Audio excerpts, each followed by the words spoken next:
Vamos agora iniciar o módulo 2 de análise técnica. Nesse módulo, nós vamos identificar padrões gráficos de continuação e de reversão de tendências, aprender a usar os diversos indicadores da análise técnica e vamos começar a montar um trading system individual. Ao longo dos anos, alguns padrões de formação em gráficos se repetem. E a existência dessas formações tem a ver com impulsos e crenças dos investidores, por fatores psicológicos envolvidos. Essas formações podem nos auxiliar se uma tendência de mercado vai continuar ou vai reverter. Essas figuras são os retângulos, triângulos, cunhas e bandeiras e flâmulas. Nessa figura de continuação chamada retângulo, nós percebemos que o gráfico veio subindo, você verifica candlesticks de alta que romperam aqui esse patamar e então ficaram como se fossem enclausurados em torno de uma faixa de preços, que é justamente o retângulo. Uma vez rompido esse retângulo, ele se tornou uma figura de continuação dessa tendência de alta. Portanto, isso é importante para que você entenda tecnicamente o que é normal acontecer em uma tendência de alta. Por exemplo, nesse caso, uma figura de continuação, um padrão normal dentro de uma tendência de alta, no caso, um retângulo. Assim como o retângulo, nós temos as bandeiras e as flâmulas, que estão entre as formações mais tradicionais da análise técnica. A bandeira tem a direção contrária da tendência principal, ou seja, se a tendência principal é de alta, essa bandeira está com a tendência de queda. Observe que é como se houvesse uma haste segurando aqui uma bandeira que está numa tendência decrescente de preços. Uma vez rompida, você percebe então que ela era apenas uma figura de continuação do movimento principal de alta. Da mesma forma, a flâmula, que ao contrário da bandeira, apenas não tem as suas duas arestas paralelas, e sim formando aqui uma espécie de cunha, mas tem uma haste segurando. Outros exemplos aqui de bandeira, em que eu tenho uma haste e a bandeira, rompeu, então é uma figura de continuação da alta. E aqui também a flâmula, observe essa formação triangular, que uma vez rompida, se tornou uma figura de continuação da alta. Nesse outro exemplo também.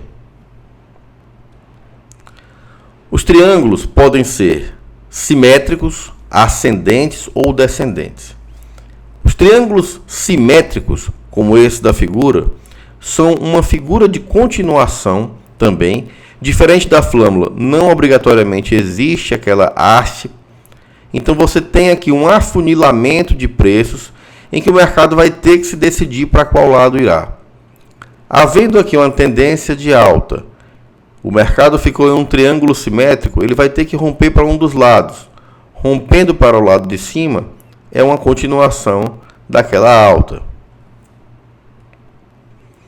Aqui nós estamos vendo um triângulo simétrico, em que há um afunilamento de preços, e aqui nesse candlestick houve a perda desse triângulo e também desse suporte, em que aqui nesse caso deflagrou-se, portanto, uma tendência de queda.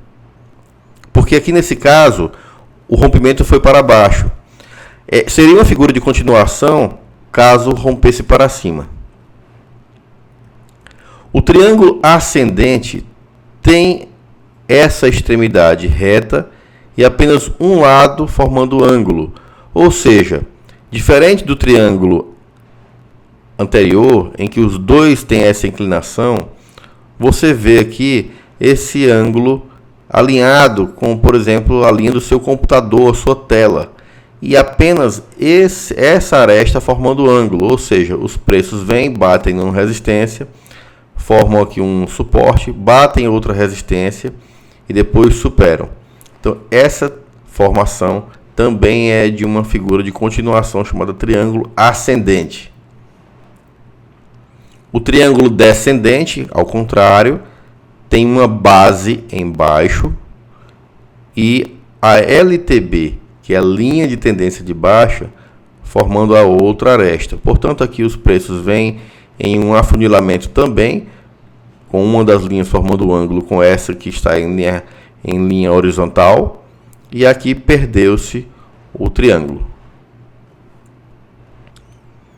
Outra figura de continuação são as cunhas, que são similares ao triângulo. No entanto, a orientação de cada uma dessas cunhas é inversa à da tendência principal. Por exemplo, nesse ponto nós temos uma cunha ascendente que representa uma continuação da tendência inversa, ou seja, descendente, a tendência de queda. Nesse ponto nós temos uma cunha descendente que representa uma continuação da tendência de alta. E alguns exemplos agora para ilustrar melhor as cunhas. Aqui nós temos uma cunha ascendente, ou seja, o movimento principal é descendente, mas a cunha é ascendente. Aqui retoma a tendência de queda. Aqui também uma cunha descendente numa tendência principal de alta. Esse padrão de reversão, que o investidor, quando está iniciando, fica sem saber às vezes o que é que estão falando nos fóruns de análise gráfica, OCO, OCOI, OCO, OCOI, é ombro, cabeça, ombro. Se você imaginar aqui, você consegue ver como se fosse uma cabeça com olho, nariz, os dois ombros e o corpo aqui embaixo. Ou seja, se o mercado faz esse movimento padrão, uma alta mais forte e volta, depois uma alta semelhante à primeira, formou um ombro, cabeça, ombro. Esse padrão é um padrão de alerta para quem está comprado, porque normalmente na análise técnica se diz que o ombro, cabeça, ombro é um padrão de reversão da tendência que vinha. Até o momento, nós estudamos as figuras de continuação, mas esse slide marca o início das figuras de reversão. Então, quando formar ombro, cabeça, ombro, atenção, pois pode ter encerrado a tendência de alta. Nesse ponto, perdido essa linha de pescoço, que é o neckline, pode ser que o mercado volte em uma amplitude semelhante a essa distância dessa base até o topo da cabeça. Da mesma forma, o ombro, cabeça, ombro invertido é quando o boneco estaria de cabeça para baixo. Ombro, cabeça, ombro, em uma tendência de queda, representaria um fundo gráfico, esse ombro, cabeça, ombro invertido, ou seja, poderia se acreditar numa retomada da alta a partir de então, do rompimento da linha de pescoço do neckline, com a mesma amplitude projetada dessa distância da linha até a cabeça. Ombro, cabeça, ombro, tendência de baixa. Outros padrões de reversão: topos e fundos duplos.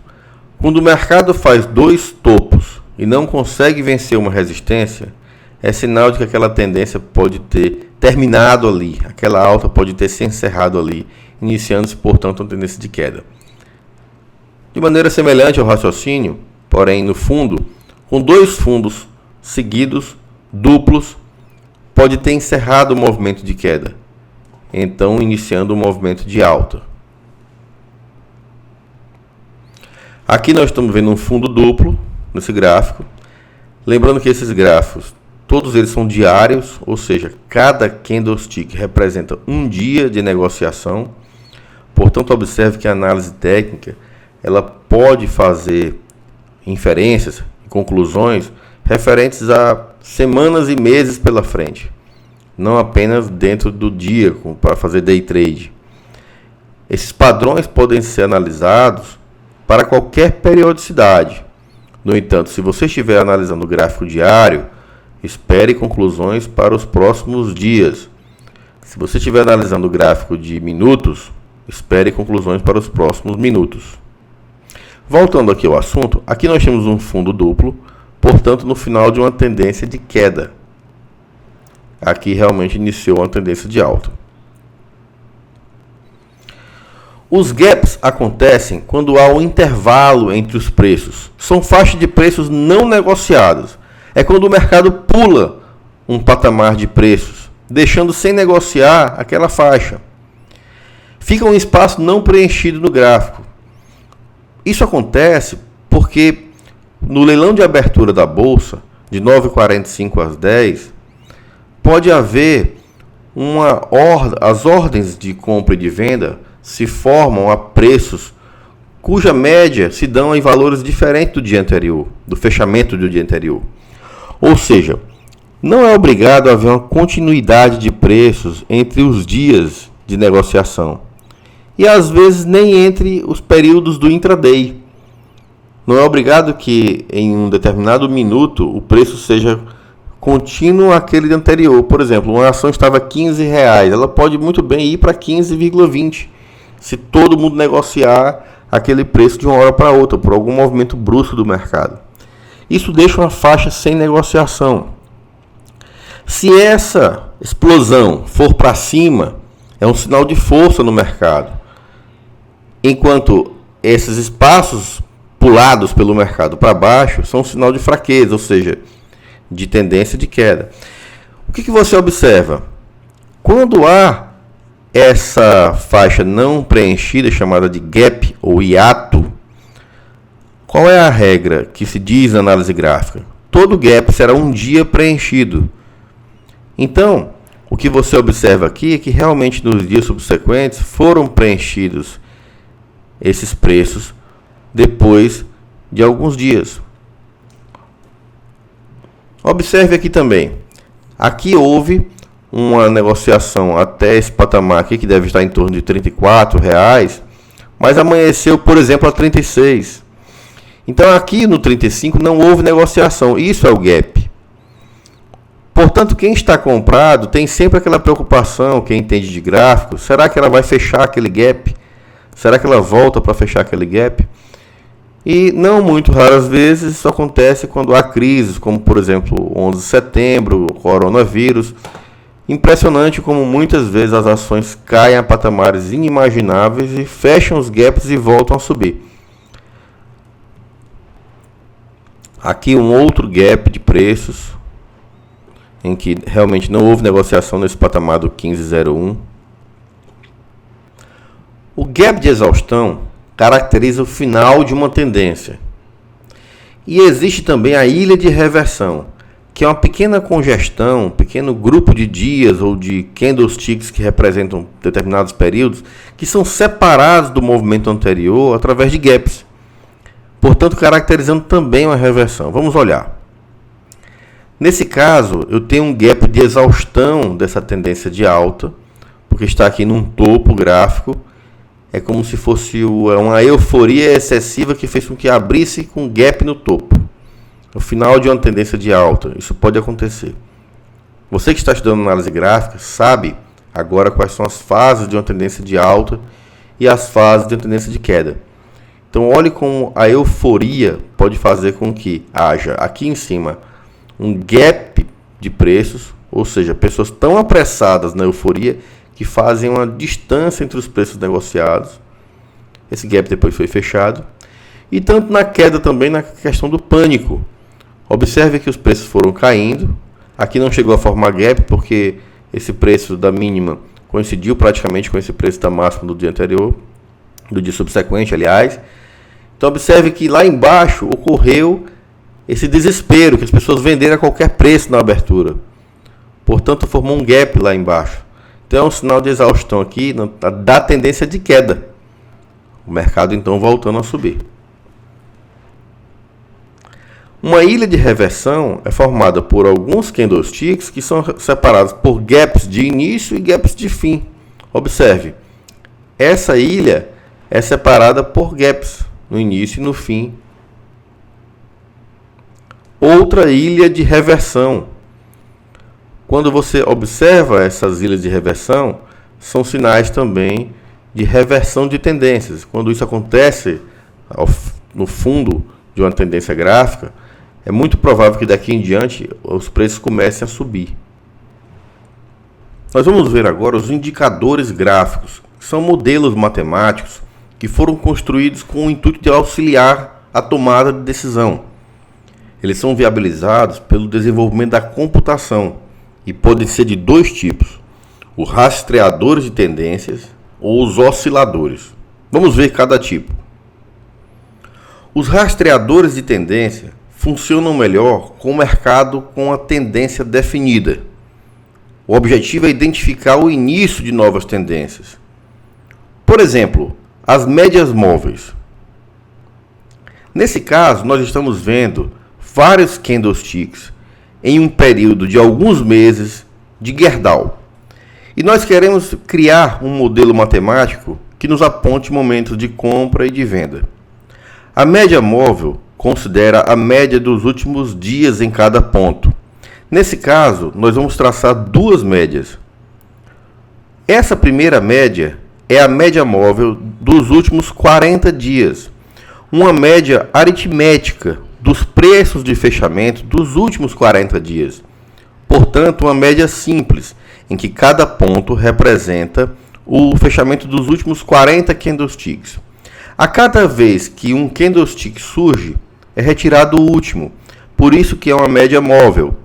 Desta forma, quando os preços vão acontecendo a cada dia, ela vai acompanhando a média que é formada pela tendência que está vigente. Portanto, essa média de 40 dias, ela tem essa inclinação lenta, que corresponde aqui a uma lentidão muito maior do que a queda do próprio preço, porque ela é a média de longo prazo, entre aspas, para o gráfico. Então deve haver uma média de curto prazo que vai cruzar com ela para dizer o momento de compra e de venda. Essa média de curto prazo é uma média móvel exponencial, ou seja, ela considera os últimos dias com o expoente mais alto. E aqui considera apenas 9 dias, então é curto prazo, ou seja, a média móvel exponencial, quando você vai configurar, seja no home broker da corretora, ou seja, algum trading system, algum sistema, você coloca para ela ser exponencial, a de curto prazo, e para ter só 9 dias. O simples fato de ela ter apenas 9 dias, já a coloca como uma média de curto prazo, que reage mais rápido às oscilações de preço. Porém, o fato de ser exponencial atribui um peso maior ao último dia, um peso um pouco menor ao penúltimo e assim sucessivamente. Criou-se então um conjunto de duas médias. Quando essa média móvel de curto prazo cruza para cima de longo prazo, você tem um momento de compra. Compra, nesse caso aqui, deu-se a R$ 35,00 em abril. Quando essa média móvel de curto prazo cruzar para baixo de longo prazo, você tem a venda. Nesse caso aqui, vendeu por R$ 47,00 em agosto. Esse mesmo modelo foi responsável por gerar um preço de compra de 44 em outubro e venda de 51 em dezembro. Além disso, o especulador poderia ter vendido nessa posição, nesse momento, R$ 48.000, por exemplo, 1.000 ações de Gerdau 48, mais do que tem em carteira, ele pode entrar vendido. Então, se você vendeu por 48.000, você recomprou a 44. Ou seja, você pode entrar vendido quando dá venda. Não é obrigado apenas você vender o que você já tinha. Quando dá venda, você pode ficar atento para a abertura de uma nova operação, mesmo que você não tivesse comprado aqui embaixo. Ou seja, você pode iniciar uma operação quando o indicador indica uma venda. Então a regra é essa: sempre que a média exponencial cruzar a média aritmética para cima, nós temos um ponto de compra. E sempre que a média exponencial cruzar a média aritmética para baixo, temos um ponto de venda. Um outro rastreador de tendência muito interessante é o ADX, que é o movimento direcional. Ele mede a força de uma tendência, seja de alta ou de baixa. Quando o indicador está abaixo de 20, aquela tendência é fraca. Quando ele está acima de 40, a tendência é forte. E entre as duas está ganhando força. Só que nós temos aqui duas tendências em que ele fica comparando a tendência de alta, que é o mais DI, com a de queda, que é o menos DI. Portanto, esse indicador mostra, nesse gráfico, aqui mostra quem está acima, nesse caso aqui o DI mais, essa linha azul, e o DI menos, essa linha vermelha. Quem está acima é a tendência que predomina naquele momento, ok? Então, nesse momento aqui, a tendência de alta é predominante em relação à de queda, que é essa linha menos DI, a vermelha que eu configurei no gráfico. Porém, essa linha só vai ter força quando o indicador, que é cinza, que é o ADX, propriamente dito, entrar na zona de força. Então, aqui ele vinha abaixo de 20. Essa linha, esse patamar aqui é 20 e esse patamar é 40. Enquanto ele está abaixo de 20, não importa quem está em cima e quem está embaixo. Porém, aqui o azul está em cima, que é o mais DI, tendência de alta predominante. Mas aqui, somente nesse momento é que o ADX entrou na zona de força, que é de 20 a 40. Então, observe o que aconteceu. O ADX entrou na zona de força, ficou aqui no limite inferior e depois disparou para cima. Isso é a força de quem está acima. Esse indicador mede a força do azul. Ou seja, nesse ponto ele disse que a tendência de alta estava com mais força do que a de queda. Quando você observa uma inversão, quando o vermelho fica acima do azul, eu falo aqui vermelho e azul, mas você pode configurar em qualquer cor. Quando menos DI fica acima do mais DI, você fica atento porque pode estar uma tendência de cair muito maior do que a de subir, já que o vermelho está acima. Porém, isso só vai se verificar quando o indicador estiver em uma entrada na faixa de força, que é o que eu estou falando aqui. Nesse momento, ele viu um arrefecimento, o enfraquecimento da força do mais DI. O vermelho ganhou força, que é o menos DI, ou seja, a tendência de queda, mas isso só aumentou a força nesse ponto, quando o indicador voltou a subir. Ou seja, a força de quem está em cima, que é do menos DI, começou a subir aqui. Então começou a cair o preço, observe.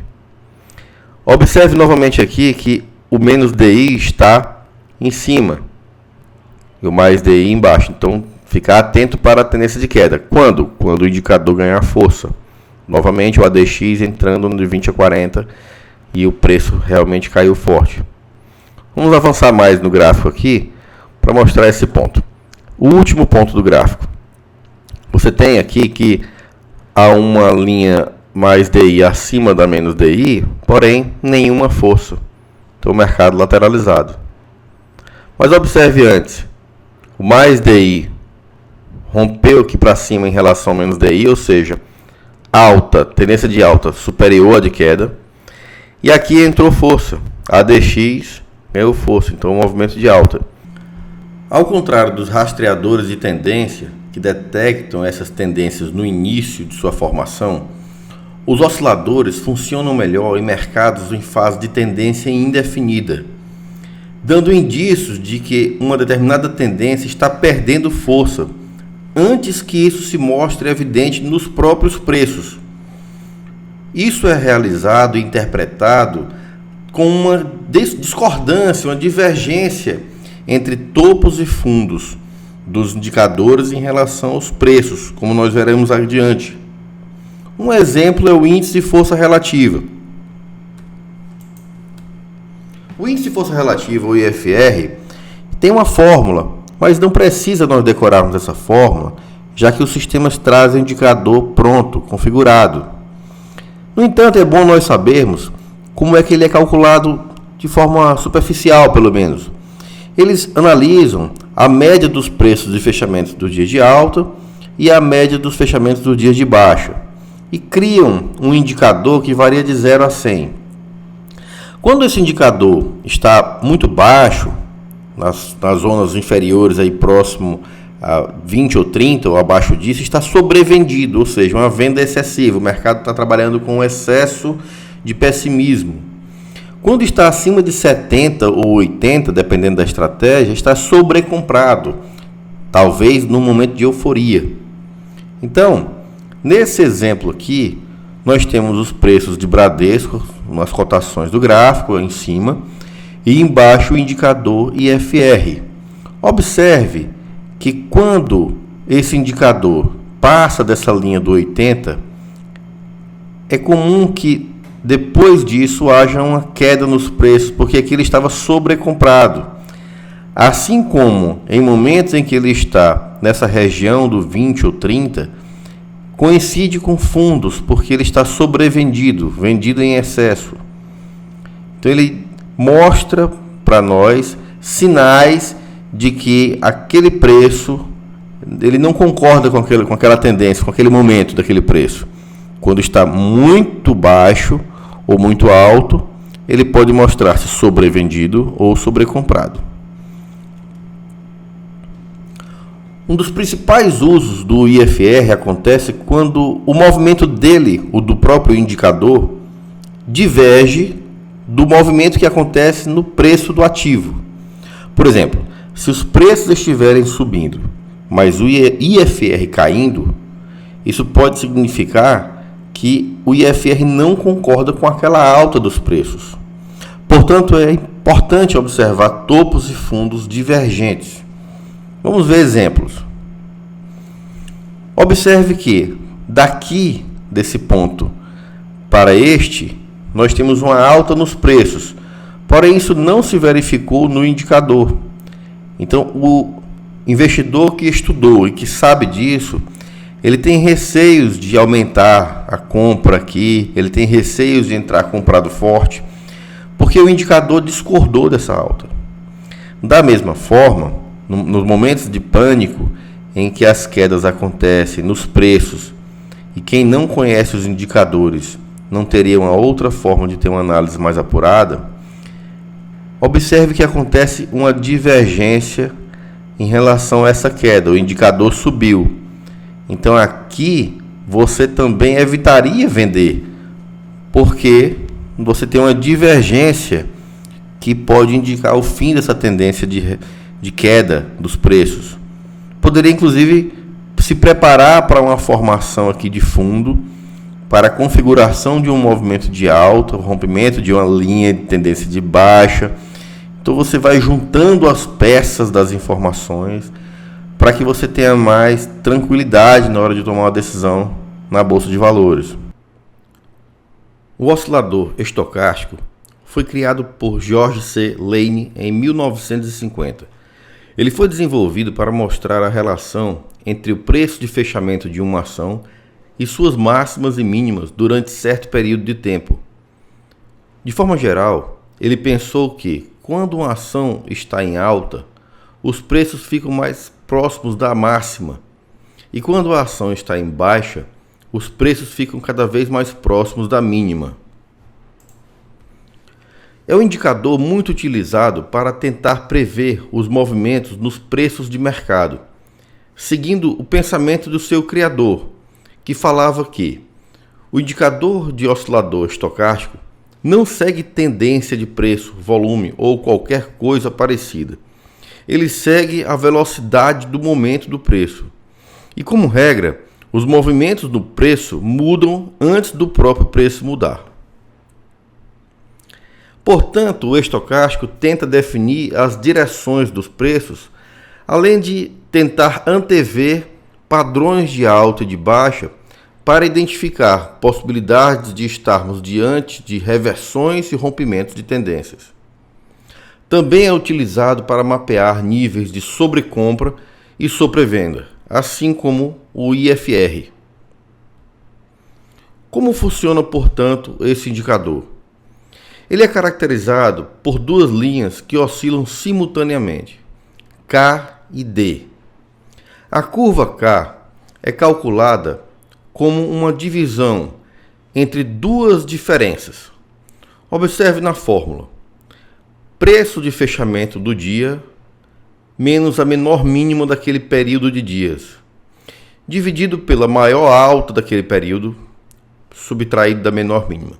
Não importa muito se preocupar com o cálculo, mas o cálculo do K leva em consideração o que nós falamos agora há pouco. ou seja, a relação entre os preços de fechamento e o raciocínio do desenvolvedor do método.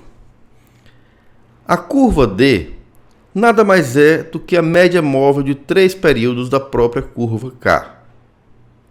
Geralmente, são utilizados 14 dias para computar essas máximas e mínimas. Existem duas versões do estocástico, o estocástico lento e o rápido. A versão rápida é a tradicionalmente utilizada por George Lane. No entanto, o K oscila muito rápido, é muito oscilatório.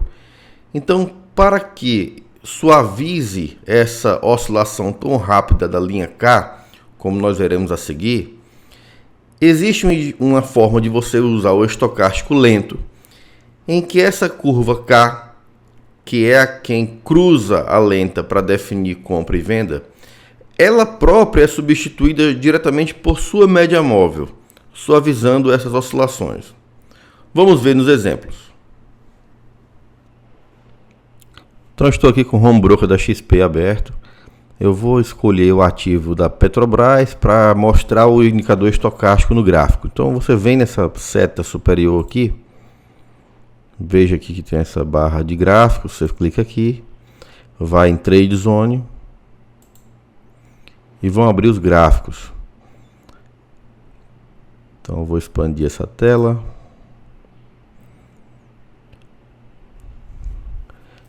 Quando abrir esse pop-up, você coloca só abrir.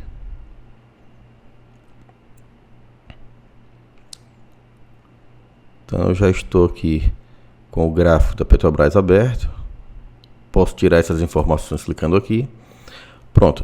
Esse é o gráfico da Petrobras. Vou dar um zoom menos aqui no canto inferior direito para mostrar um período maior de oscilações. Esse é o gráfico diário de Petrobras. Ou seja, cada candlestick representa um dia de bolsa de valores. Eu venho aqui em indicadores,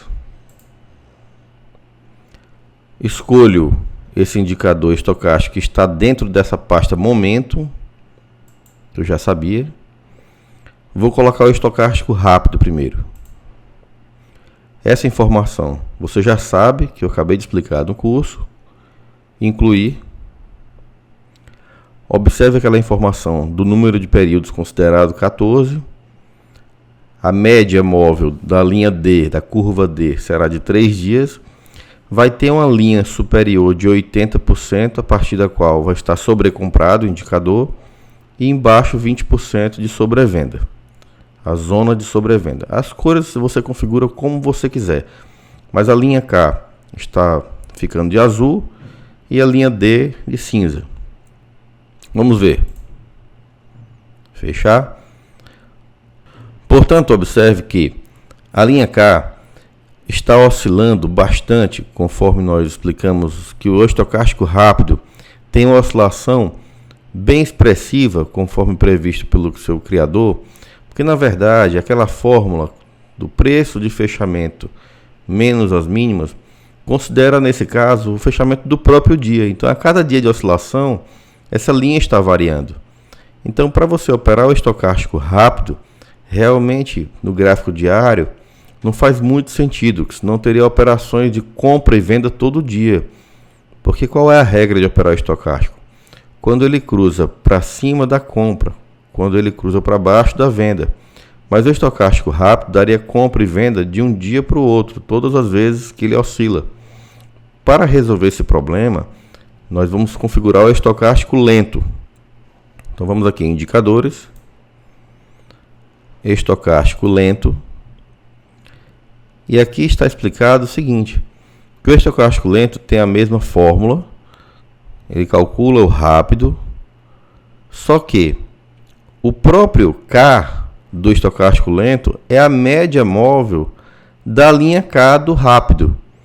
Ou seja, quando nós formos colocar o indicador, essa linha que está de azul, oscilando rápido, ela vai sumir. E essa linha, que era a média simples de 3 dias, vai virar o K do estocástico lento. Vamos ver como é que vai ficar. vamos incluir. Para que tudo isso que eu esteja falando dê certo, eu vou manter o raciocínio com 3 na média simples e vou fazer o seguinte: a linha K, para que seu raciocínio didaticamente fique compreensível, eu vou manter na mesma cor de cinza que está essa linha do indicador rápido. Para quê? Você vai entender. Observe o seguinte: observe que no indicador estocástico rápido havia uma oscilação rápida do K, que oscilava a cada dia e tinha uma média de 3 dias. O estocástico lento pegou essa média de 3 dias e disse que essa era o K. Observe como essa linha lenta do rápido agora passou a ser a linha rápida do lento. Isso mesmo. A média de 3 dias do rápido, que era a linha D do rápido, se tornou o K do indicador lento. Então isso quer dizer que a curva D do lento é uma média de 3 dias da média. Isso mesmo. O que importa é o seguinte: é que você entendeu que há uma suavização do indicador com estocástico lento. E isso agora só nos resta entender como utiliza o estocástico para que nós possamos operar, que é isso que nos interessa. Então eu vou aumentar agora o zoom. Como é que são as operações então? Para que fique mais didático ainda, eu vou pegar uma linha vertical aqui e vou colocar no cruzamento de baixo para cima. Sempre que eu quiser colocar uma linha vertical para analisar, eu posso clicar nessa linha vertical aqui. E para eu colocar a linha vertical, como é que eu faço? Eu venho nessa configuração e escolho qualquer símbolo que eu queira utilizar. No caso, eu já havia clicado aqui numa linha vertical. Então, se eu tirar esse clique daqui, vai sumir a linha vertical para eu clicar para utilizar. Mas eu vou colocar, clicando nessa ferramenta, eu venho em linha vertical. Onde é que ela está? Aqui. O que eu escolher aparece aqui e então eu posso utilizar. Observe que quando a linha rápida cruza para cima, eu tenho um sinal de compra e os dias subsequentes foram de alta. É assim que utilizo o indicador estocástico, porque ele tenta antever essas tendências de alta antes de haver a movimentação nos preços, simplesmente pela análise dos preços de fechamento em relação aos últimos dias. Então, nesse caso, o que se observou foi que esse indicador, eu estou mostrando para você tanto no lento quanto no rápido, mas a tendência é que você utilize apenas o indicador estocástico lento. Quando ele cruza para cima, seria o momento de comprar. Observe que aqui não havia rompido suporte, resistências, não se configurou linhas de tendência. Aqui nós estamos mostrando apenas o estocástico. É claro que você vai utilizar um arsenal de indicadores e nessa aula nós estamos mostrando apenas o estocástico. Vamos ver um outro exemplo em que ele deu venda. Vamos colocar em outro momento, por exemplo, nessa queda aqui. Então eu vou colocar esse cruzamento para baixo.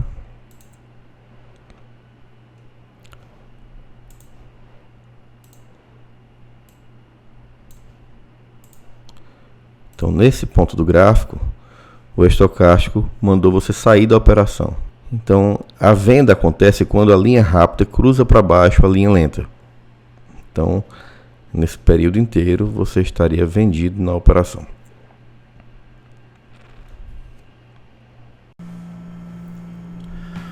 O MACD, que é o Moving Average, média móvel, Convergence Divergence, ou seja, média móvel, convergência, divergência, ele também serve para dizer em cada momento como está a força dos comprados e dos vendidos, a força dos compradores e dos vendedores.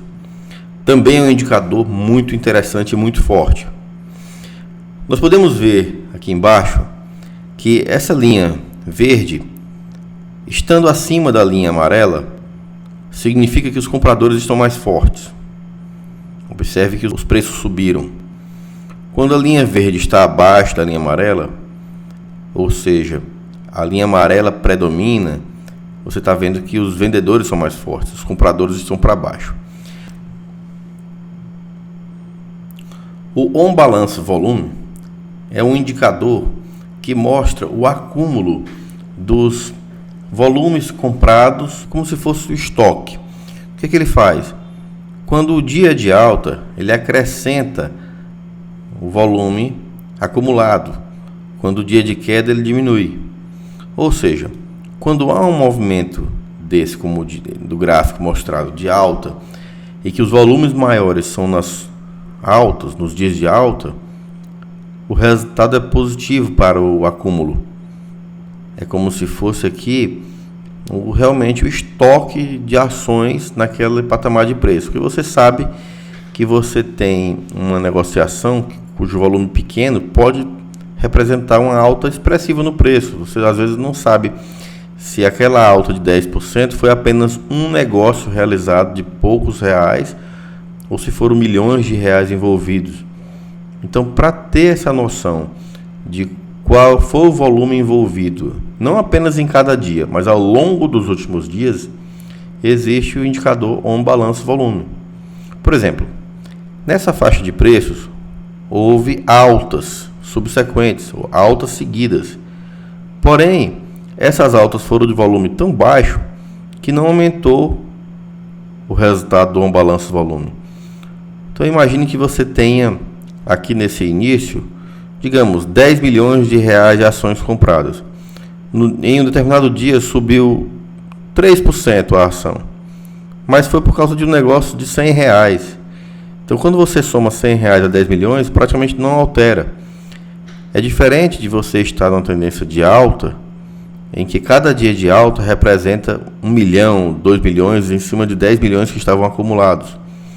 Então, espero que tenha ficado claro esse indicador. Ele se refere, portanto, ao comportamento do estoque comprado ou vendido. Então, quando há uma tendência de queda, a tendência, se esse volume for alto nos dias de queda, é que o On Balance Volume também caia. Então, ele confirma essa tendência. Resumindo, na tendência de alta, o volume é maior quando os preços sobem e menor quando os preços caem. Na tendência de baixa, o volume é maior quando os preços caem e menor quando os preços sobem. Então, o volume confirma a tendência. Nós estamos vendo aqui um gráfico da EZTEC, que é uma grande incorporadora, em que nós temos em cima as cotações dos preços. Nós temos aqui o volume em cada dia. Então, observe que nessa tendência de alta, cada dia que teve uma alta forte correspondeu a um grande volume negociado. Observe aqui essa alta forte com grande volume. Então, o volume confirmando a tendência. Isso representa uma tendência de aumento também dos estoques, porque como o indicador vai somando esses volumes nos dias de alta, observe o que acontece no indicador. Vai aumentando nesse ponto também em que houve uma alta expressiva com volume alto, o estoque aumentou. Então, quando o On Balance Volume está subindo, com os preços subindo, essa alta está confirmada.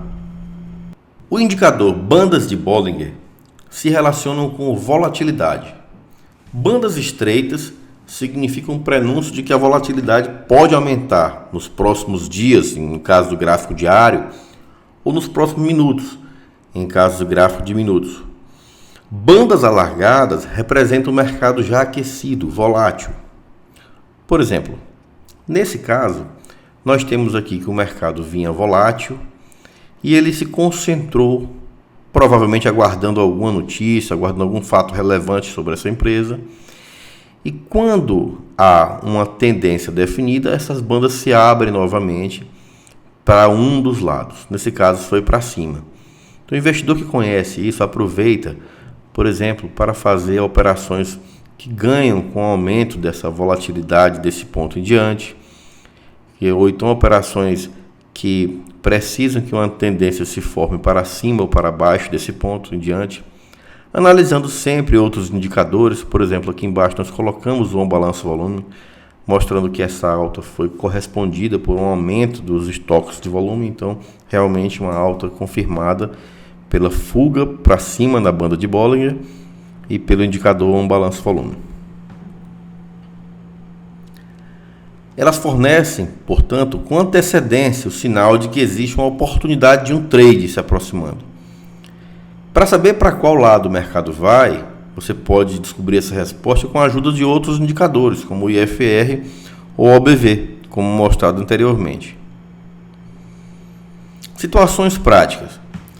Nós estamos vendo aqui agora uma união das peças do quebra-cabeça. Um primeiro momento em que nós juntamos mais de uma informação. Por exemplo, nesse caso aqui, no gráfico de Petrobras, formou-se uma tendência de queda de curto prazo, com dois topos descendentes, montamos uma LTB, linha de tendência de baixa. Essa linha foi rompida, e a partir do momento que ela foi rompida, uma outra linha passou a reger esse movimento, que é formada pela união desses fundos. É a linha de tendência de alta. Quando o mercado encontrou uma resistência e voltou, você traçou essa linha aqui desse ponto em diante. A LTA foi seguida, o mercado rompeu essa resistência, fez um gap, depois voltou, fechou esse gap, testou a resistência agora já como suporte, porque a resistência vencida vira um suporte. Em seguida, ficou em tendência de alta, respeitando a linha de tendência de alta. Em seguida, houve uma queda que perdeu essa linha de tendência de alta, e aí ela veio testar novamente a resistência anterior como suporte. Respeitou o suporte, voltou até o nível da resistência anterior. Depois caiu e respeitou novamente o suporte. Ou seja, o investidor que conhece isso, ele vai comprar no suporte e vender na resistência.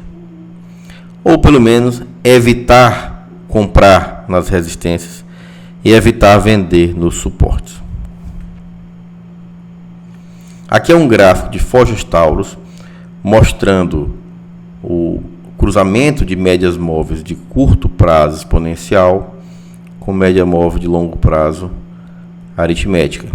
Nesse ponto deu venda em novembro por R$13, então vamos supor que você tenha vendido R$13.000, entrou vendido em R$13.000, lembrando que tem que pedir o aluguel da ação para você ficar posicionado nessa operação por muitos meses.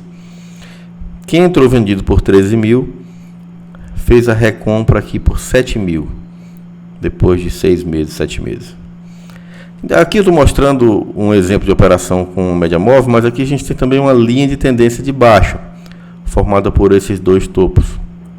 Observe que quando a cotação vence essa linha de tendência de baixa, ele depois vai buscar a média móvel. Então, nesse ponto, você tem uma tranquilidade maior para comprar, já que aqui você teve o rompimento da LTB e o cruzamento para cima da média móvel. Observe que respeitou aqui essa resistência, que no passado já foi um suporte. Então, o que você tem que fazer é pegar o gráfico e colocar várias linhas. Onde tem topo e fundo, você coloca linhas, porque elas devem ser respeitadas quando forem testadas de novo, seja como suporte, seja como resistência. Aqui com a Vale, nós temos uma tendência de alta, mostrando aqui um cruzamento da média de curto prazo com a de longo. Aqui nós temos uma figura de continuação, que é uma bandeira. Então observe que depois que foi rompida, teve até aqui um gap, você teve uma continuação desse movimento. Você vê que esse gap foi fechado depois. e aí você ficou num triângulo simétrico. Esse triângulo foi rompido para cima, mostrando que ele era uma figura de continuação desse movimento de alta que persiste desde que a média móvel cruzou para cima lá atrás na média móvel. Observe que essa média móvel ela não está configurada com 9 e 40 dias, porque aqui o gráfico não é de um dia, cada candlestick representa uma hora.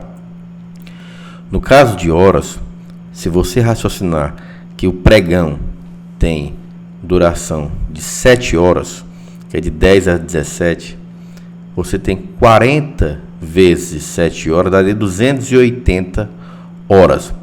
Nós colocamos 250 para ficar um pouco mais arrojado. Então, é como se aqui fosse 40 dias ou menos em horas. E aí você configura essa linha de longo prazo em horas dessa forma. Mantém as 9 últimas horas na configuração. Portanto, o gráfico é isso, é testar, é aprender a mexer nos sistemas, aprender as figuras, aprender os indicadores e, claro, vivenciar situações práticas como essa que nós estamos mostrando. Aqui, novamente, no gráfico da B2W, você tem uma tendência de alta, e aqui é perdida, e aqui perdeu a LTA, e, portanto, passou a seguir um movimento de queda, respeitando aqui uma LTB, que quando foi vencida, então formou uma nova LTA. Enfim, você vai ganhar prática ao fazer essas retas, esses segmentos de retas no seu sistema da sua corretora. E aqui também mostrando as médias móveis, situações de compra e de venda nesses pontos de cruzamento, como nós já explicamos anteriormente.